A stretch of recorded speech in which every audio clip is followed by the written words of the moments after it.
घने जंगल के बीचों बीच एक शांत आश्रम था, जहां साधु आदित्य अपनी साधना में लीन रहते थे। वे सांसारिक मोह से परे केवल ध्यान और तपस्या में अपना जीवन व्यतीत कर रहे थे। लेकिन नियति को कुछ और ही मंजूर था। एक दिन आश्रम में एक नई साध्वी का आगमन हुआ, साध्वी काव्या।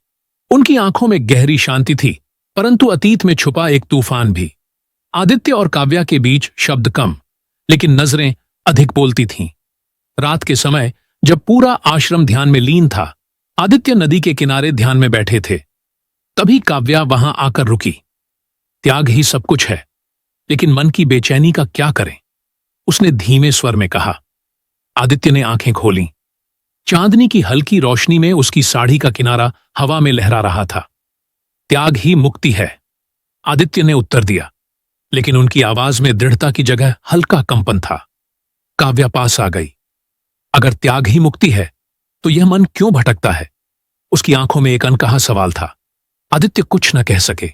उनकी साधना, उनकी तपस्या, सब जैसे एक पल में बिखरने लगे। काव्या ने धीरे से उनका हाथ छुआ। यह स्पर्श वासना का नहीं, बल्कि एक अनकही तड़प का था। वह तड़प जिसे त्यागना मुश्किल था और अपनाना पाप। चंद्रमा की रोशनी में उनके साए एक दूसरे में घुलने लगे। वह रात सिर्फ एक मुलाकात नहीं थी, बल्कि एक अग्नि परीक्षा थी, जिसमें प्रेम और त्याग आमने सामने खड़े थे। सुबह होने से पहले काव्या चली गई, लेकिन आदित्य जानते थे उनका ध्यान अब कभी पहले जैसा नहीं रहेगा। क्योंकि कुछ रिश्ते संसार से परे होते हैं, लेकिन फिर भी मनुष्य के भीतर कहीं न कहीं बसे रहते हैं।